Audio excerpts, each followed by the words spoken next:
The following is an 18PR production. From deep in the heart of West Texas. And everybody knows Studio A or Ground Zero is at 18PR, and everyone knows 18PR is out yonder. It's a one-of-a-kind, worldwide transmission. Heroes and Heroines File, the Free-Range Talent File, the Unexplained Files, the Ain't Love Grand File, Michael Shawn's Campfire, and the Free-Range Texan News Network. A clear and present detour on the road of everyday life. You're listening to the Free Range Texan podcast. With our host, who's been voted the hardest working man in podcasting, Michael Shawn.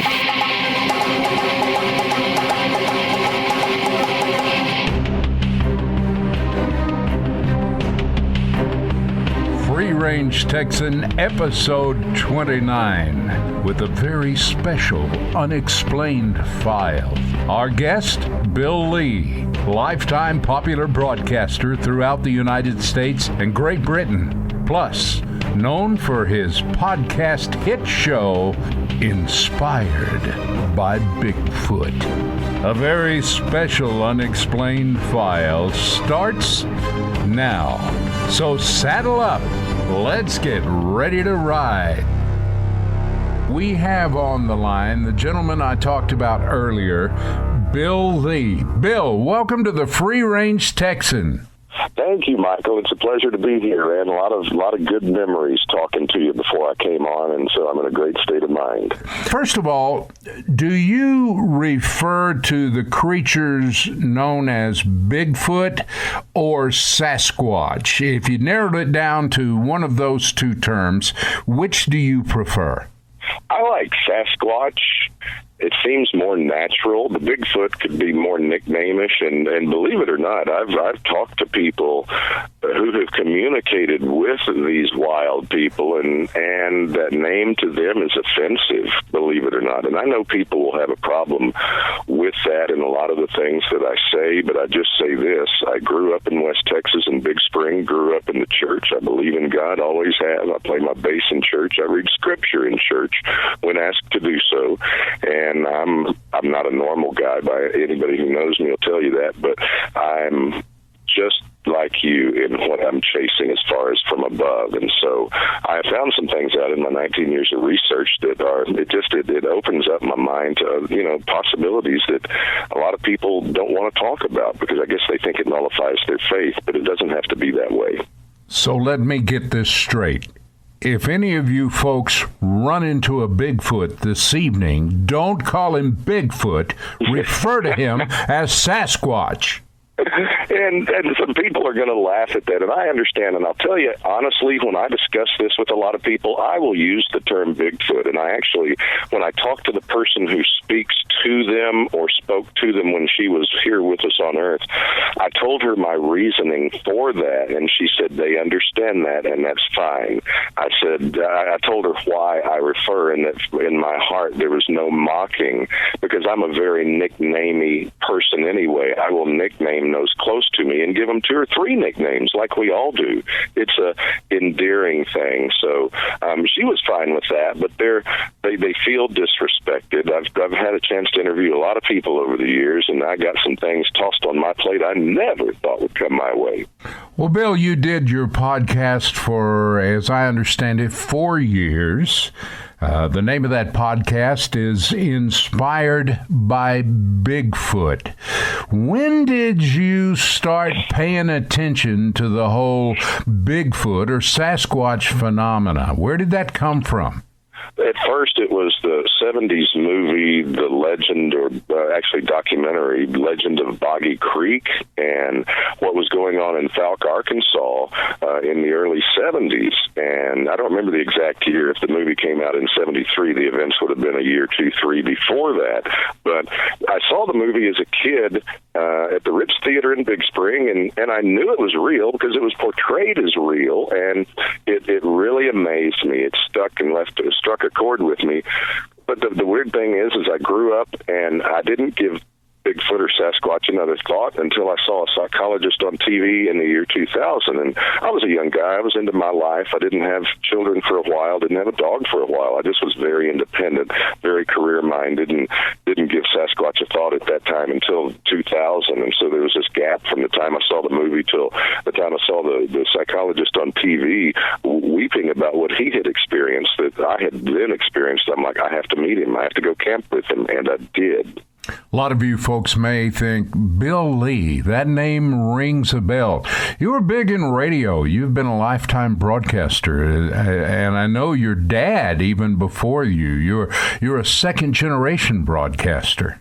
I'm so proud of my dad. He passed away last December, and 40-plus years of owning KVMC, KAUM in Colorado City, and 15 years before that managing KBYG in Big Spring. And so to watch him as a man, not even a broadcaster, just a man, kind, gentle, and very, very humble, it was the perfect way to grow up watching somebody who helps you with empathy. And I have a big heart anyway, and especially for animals, and that's what lends me to understanding this whole Sasquatch phenomenon as being sensitive and kind and caring. And I don't mean tree huggerish or anything like that, and I don't mean that as a slight. It just, the sensitivity that I've known I've always had is what seems to open the door to understanding. There have been some good TV shows on that, honest attempts to put light on this subject and give credibility to it with those who have degrees and are in anthropology. I know Sasquatch Legend Meets Science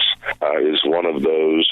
When you put science to it, it passes the test. And so it's an amazing time because it's not always been easy to talk about that publicly. And when people come forward, more people come forward, and slowly they come out of the woodwork, but it's still very hard. I mean, let's say, Michael, you're a businessman in a community of 4,000 people, and over coffee one morning at the lumberyard, you announced proudly that you saw Bigfoot the night before. And now you have to expect these people to still want to do business with you.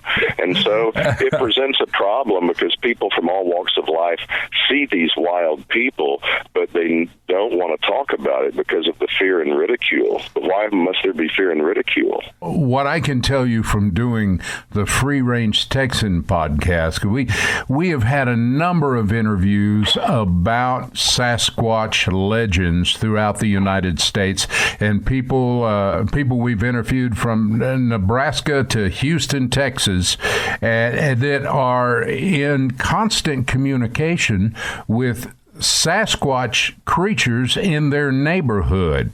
Yet there are two types of people. There are believers and there are non-believers. And you can show all of the irrefutable evidence to non-believers, and they remain non-believers, and believers just simply believe. Their mind is open, and they want to understand why are there literally thousands of discovered footprints all across the United States and documented, and why hundreds upon hundreds of people report seeing these creatures. And a unique thing about that is that they're all beginning to tell the same story. Bill, why do you think that is? Why is there such a chasm between believers and non-believers? I think for a lot of the non-believers, it is their belief system and ignorance. The two words I heard when I got into this from Robert W. Morgan, who I listened to a lot of his work on the subject, and he said ignorance and arrogance. And ignorance is understandable, but the arrogance that we've seen it all, that something that big couldn't possibly go undiscovered, and that if it was discovered, it would be inconvenient for science and religion, big business, our national parks, which there's already a problem with people disappearing from every year anyway in scary patterns as outlined in the book series Missing 411.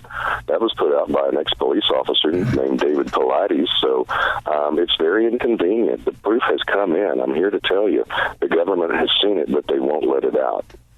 Have you seen Bigfoot or Sasquatch yourself? I've not seen them, but they have seen me. Tell me, how do you know that? I feel them on an emotional level, and it happened when we were talking the other day, and it happened on my podcast about 4 years ago when I was asked if I thought they watched over me, and as I explained what I thought, I started getting tears, and the same kind of tears the psychologist Dr. Matthew Johnson had on TV when I saw him. And so this is really controversial. The lady has passed away, but I put her on my show many times, the late Kathleen Greevy Odom, and she was an interspecies communicator, a shamanic practitioner, and she communicated with the Sasquatch people in what she calls sacred space.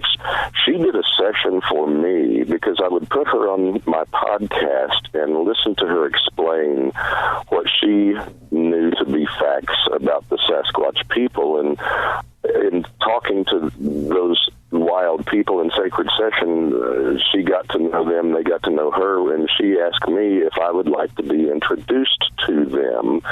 And the way that happened was that I was allowed to ask them 5 questions. I would put it on a piece of paper, email it to her, and when she went into sacred space, I don't want to use the word trance, but I assume she went to some mental plane, as a shamanic practitioner would do, and she asked them the 5 questions that I wrote down. The things that came back were stunningly spot on, and I know there are people of faith who will say that could be demons jacking with you.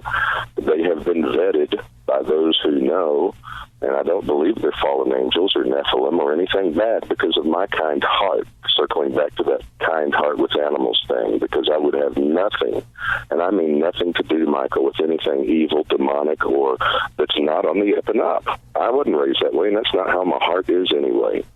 I was able to ask those questions and understand insights into them, but I was also told things that were in conflict with what I had been taught growing up as a Christian. For 4 years, you interviewed some of the most interesting Sasquatch encounters in the country. Will you tell us a little bit about that? Pick 1 or 2 and relate the story to us. One of them is what caused me to go camping up in Oregon with Dr. Matthew Johnson when he was hiking outside the Oregon Caves National Monument with his family. He hadn't seen one before. He previously lived in Alaska, had been chased by grizzlies, and Dr. Johnson is 6'9", 300. He's not a small cat. Oh, my. He knows big, and so he's hiking outside the Oregon Caves National Monument about the year 2000, minding his own business, just on a family hike, when he keeps hearing, rah, rah, rah. And he stops, and he's unnerved at this time, and he tells the family, hold it, I'm going to go up trail, not straight ahead, but in those hilly trails, to the right is uphill, to the left is downhill. So he said, I'm going to go uphill, not parallel, 90 degrees to the trail, and go up and look around and see if I can see what's making that sound. And that's when he saw it, a big male, 8 feet plus, walking, and it took some steps. Without hiding, it literally disappeared in front of his eyes. It wasn't 10, 15 feet in front. I forget how many feet. It wasn't 100 yards off. It wasn't, I don't believe, 50 yards off, if I had to guess. And a lot of information has gone through this old mind of mine, but I would have to guess 25, 30, 35, 40 feet between him and it. But it disappeared, completely disappeared.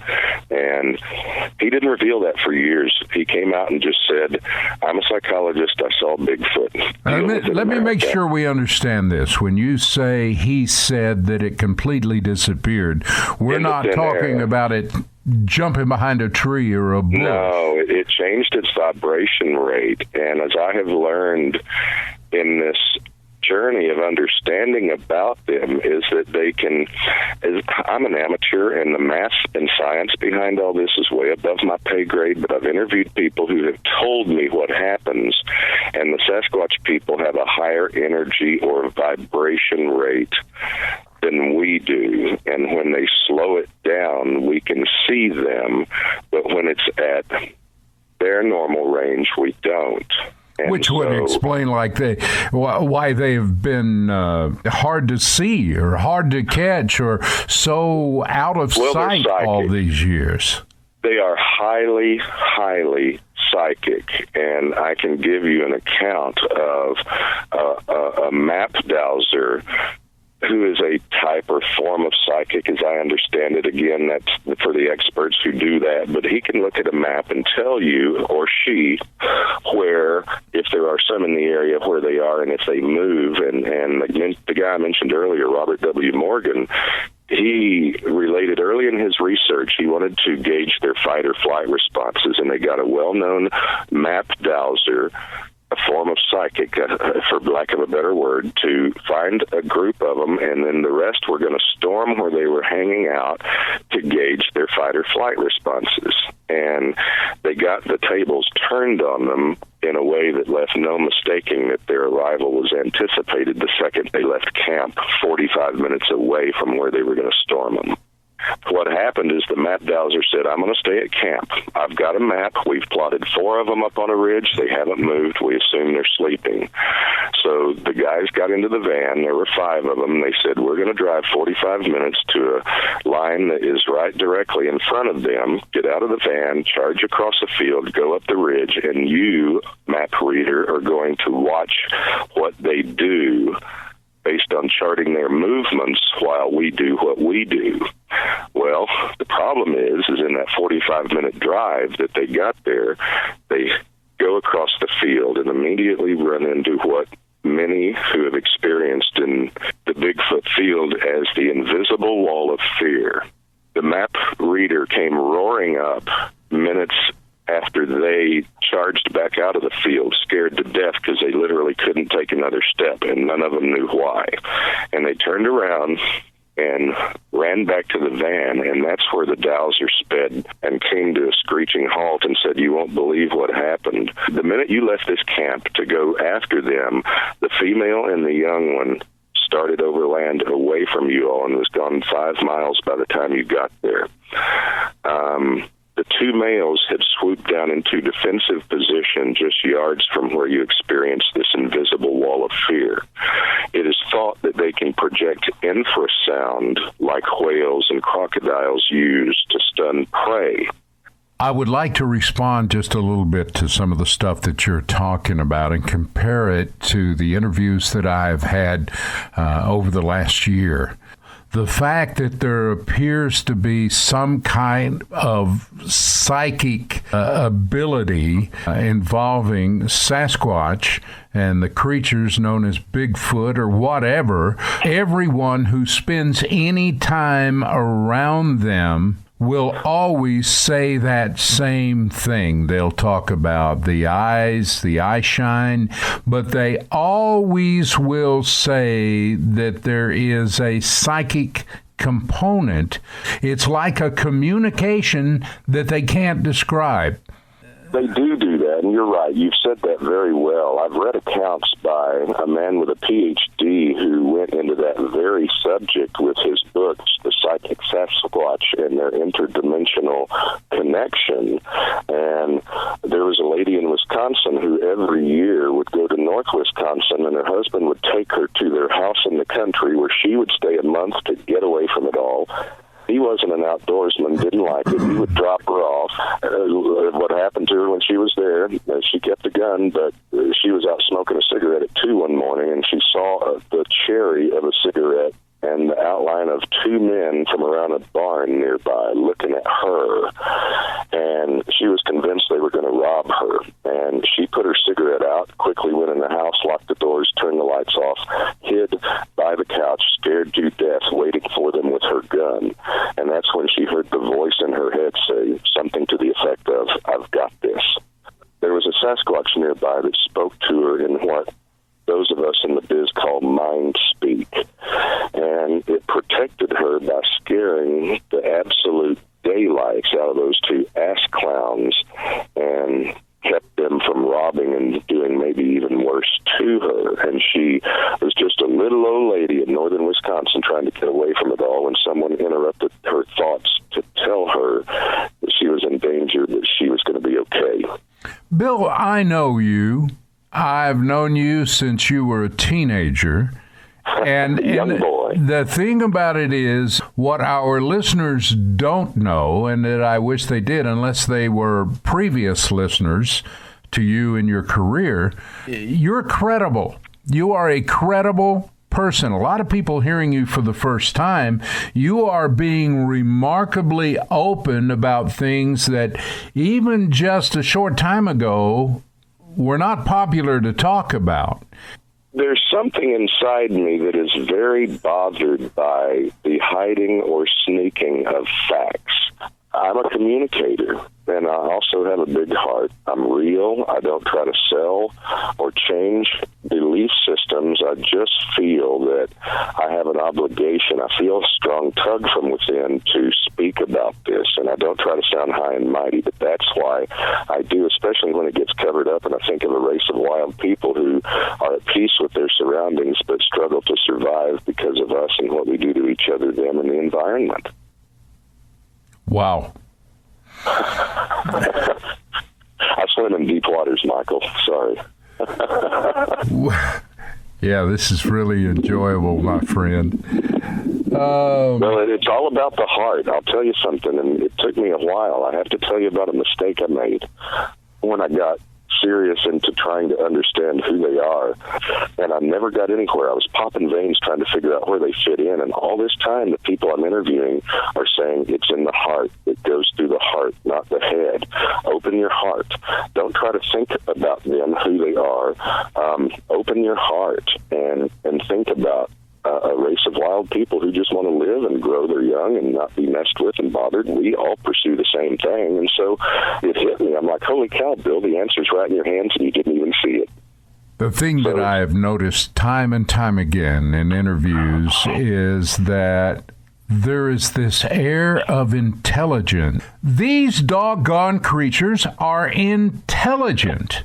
Oh, the aspect. I've read over 1,000 reports, mainly from the BFRO database, but one thing I love to do is put together mental patterns in my head of their behavior and the things that they do that show the scientific community or those with degrees who say they're just animals or apes, because they're not. They possess, by the way, the four things that humans say they only have that separates them from everything else, and that is articulated speech, opposable thumb, sit on your buttocks for an extended period of time, and use a stone marker to bury your dead.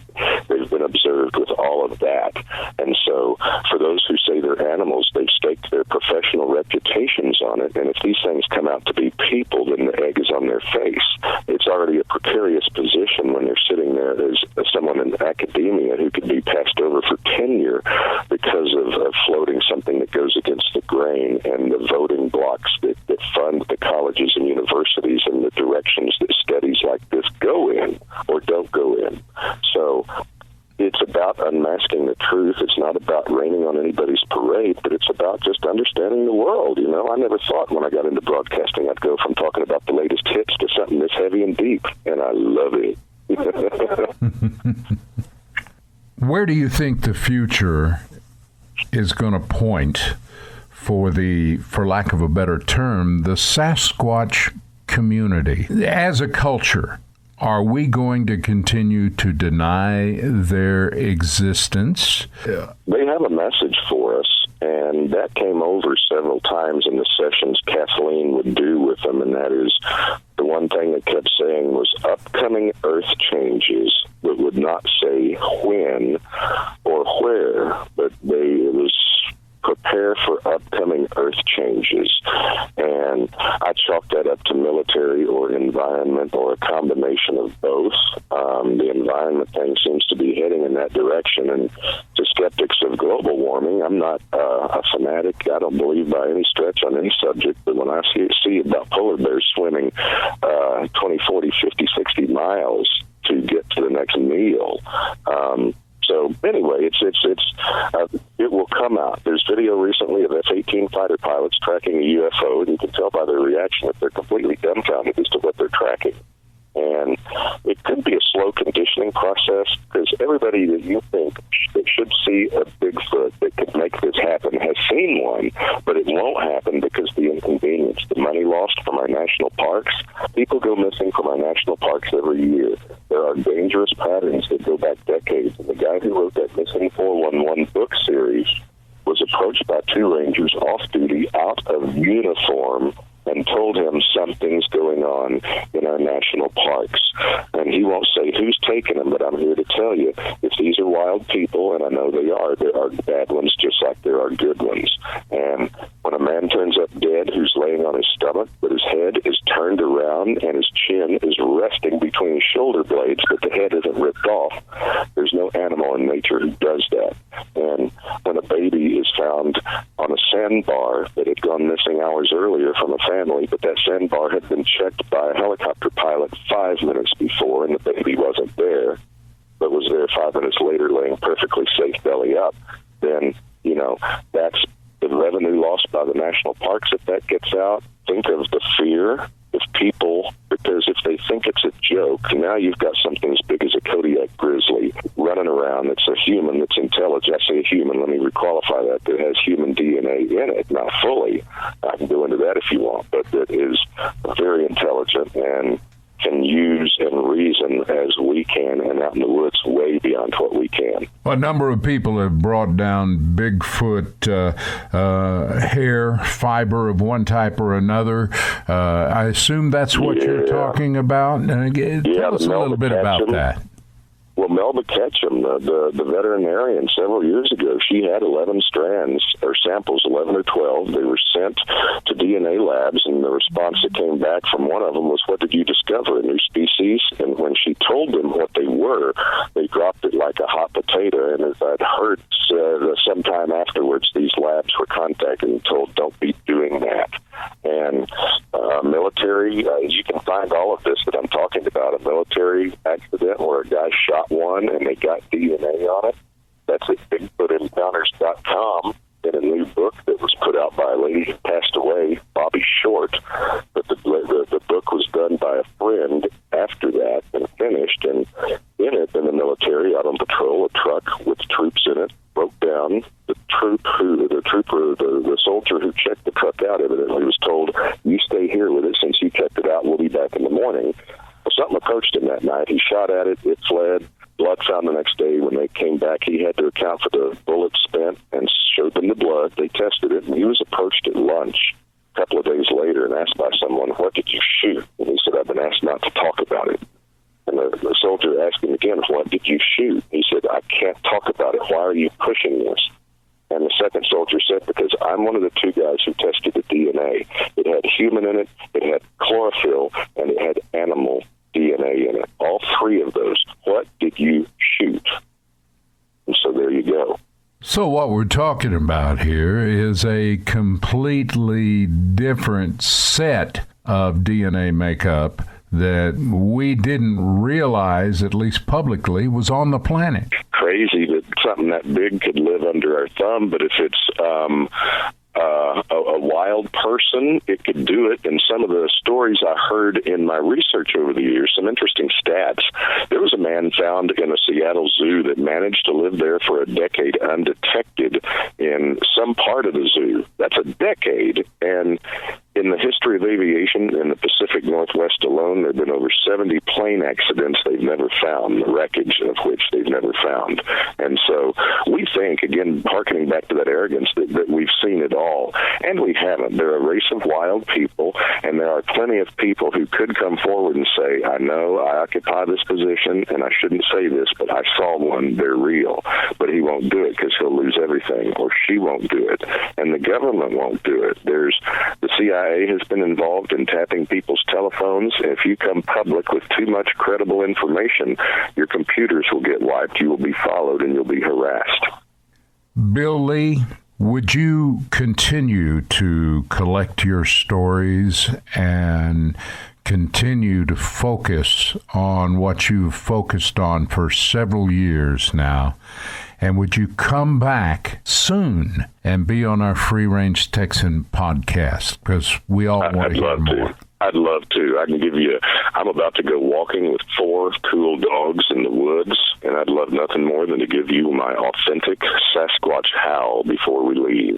It just occurred to me that we did not mention at the onset of this interview that you live East Texas, man, in the woods. You live north of Tyler. You told me earlier that you couldn't even see your neighbors. Stand on our property and look into the woods, even at night, and I will often do that when I hear the coyotes, because I like to imitate Sasquatch howls and peacock. I love to make animal sounds at night when I hear the coyotes to see if I can blow their mind with a sound they may or may not have ever heard. Well, and we've had a number of people tell us on this podcast that there is a connection apparently between coyotes and Bigfoot. Yeah, kind of almost like pets. In some cases, they predate on them or they go silent when the Bigfoot howls. And I've read reports where a wolf was seen following one, and they made it clear that it was its pet, that neither was chasing the other. It stopped when the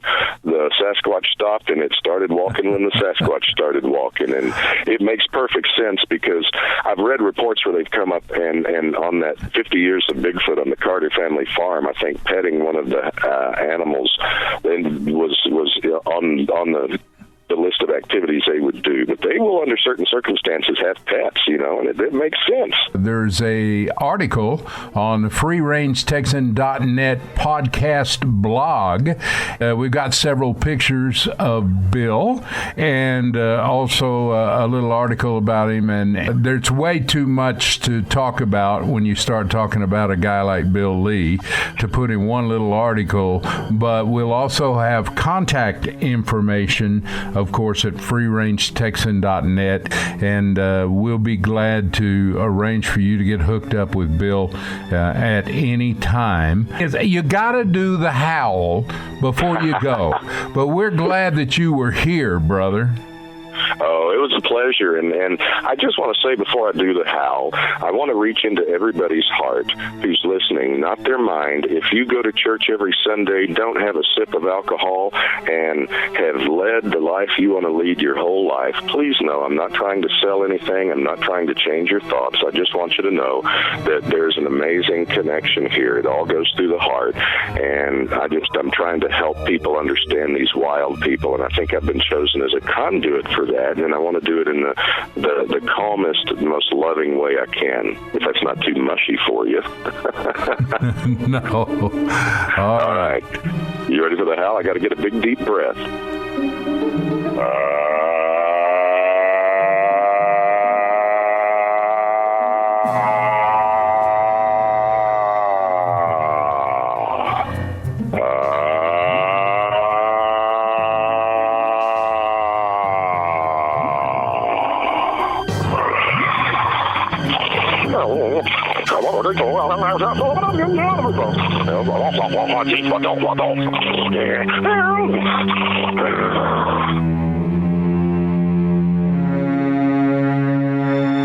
You've been listening to another Free Range Texan Unexplained File.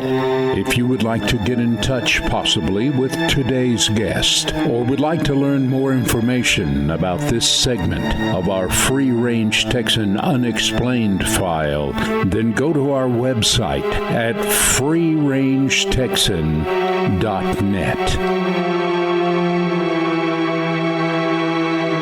Have digital microphone, will travel. Dress code required. Best if combined with smoked meats. Yeah, like no caps with bills on the back. Yeah, where do you find those anyway? Officially designated as a spectacular use of your time consuming addictive audio. You're listening to the Free Range Texan Podcast.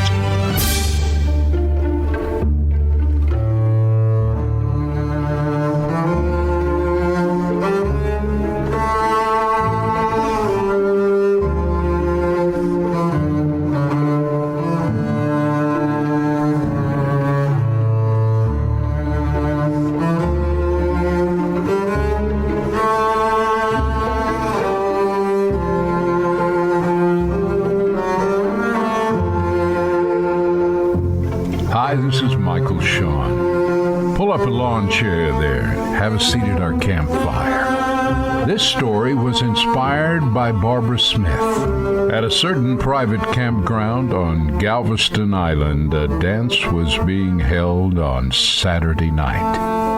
All the campers were invited, and that's how one particular young couple met.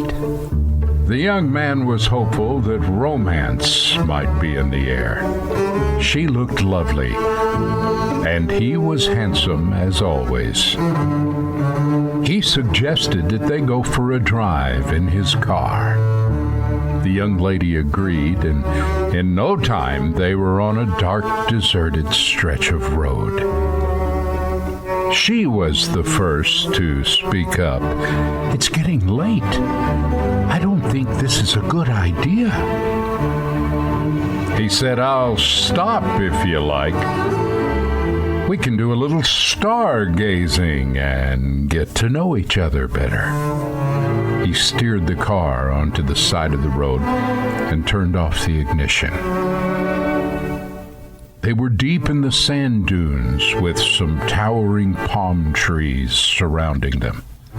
Only a sliver of the moon shone that night. "We can't see the sky from here," she pointed out. But the young man didn't reply. Instead, he put his arm around her, and she allowed him to kiss her. But she kept her eyes wide open. "Don't you like me anymore?" he asked. Then she said, "I'm frightened. Out here in the middle of nowhere, my friend told me that there's a deranged killer on the loose." The young man had heard the same story, but was pretty sure it was just gossip, rumor. People called the killer Captain Hook because he actually had a metal hook where his right hand should have been. "That's a bunch of malarkey," he assured the young lady. "Besides, I'm here to protect you." And with that, the young man advanced upon the girl again, wrapping her tightly in his arms. For a few minutes, she tried to get into the spirit of things, but every snap of a twig or whisper of the wind in the palm trees made her jump and shiver with fear. When she drew a breath and said, "What's that?" the young man ran out of patience. "It's nothing. There's no one else here."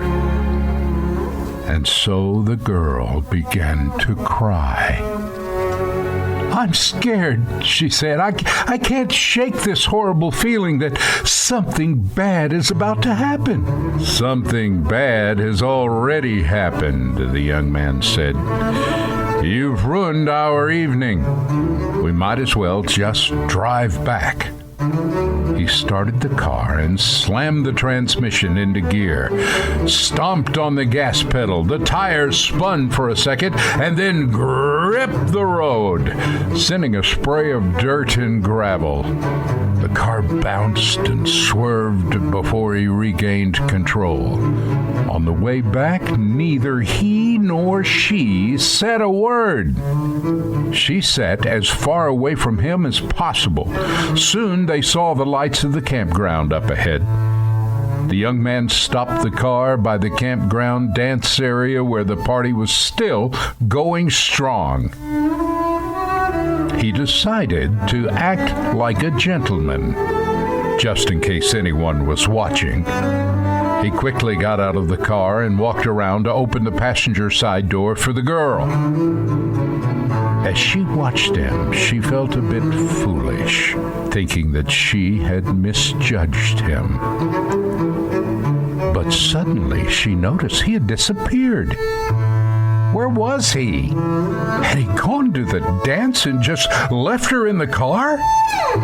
She looked out over her side mirror, and the young man was there in the reflection, just standing several feet away, looking pale and shaken.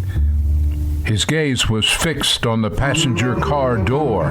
The young lady opened the door and jumped out of the car. Her movement jolted the young man out of his trance. "Don't look! Don't look!" he said. But she couldn't stop herself. She turned in the direction of the young man's gaze and fell on the ground in a dead faint.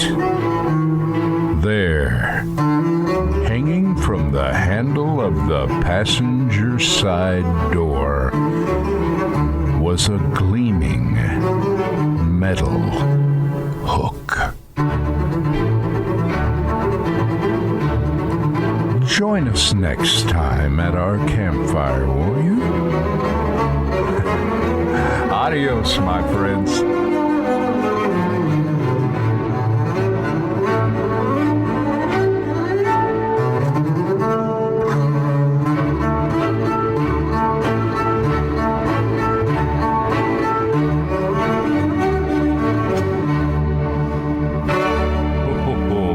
That is such a classic campfire story. Big thanks to Bill Lee for sharing his thoughts on our podcast. Bill is definitely on the comeback list. You know, you can subscribe to us on your favorite podcast device or on our Free Range Texan YouTube channel. And you can even give us the big thumbs up on our Facebook page. And while you're resting, check out our blog at the freerangetexan.net website. Take 'em home, sweetie pie. Thank y'all for listening to the Free Range Texan podcast, produced at 18PR Studios out yonder in West Texas, with our host, who's been voted the hardest working man in podcasting, Michael Shawn. Feedback or submissions to our program can be submitted on our website, freerangetexan.net. That's freerangetexan.net. This is Sweetie Pie on behalf of Michael Shawn and the crew here in Studio A, where we're all looking forward to spending time with you on our next bi-weekly episode of the Free Range Texan podcast. Y'all come back now, you hear?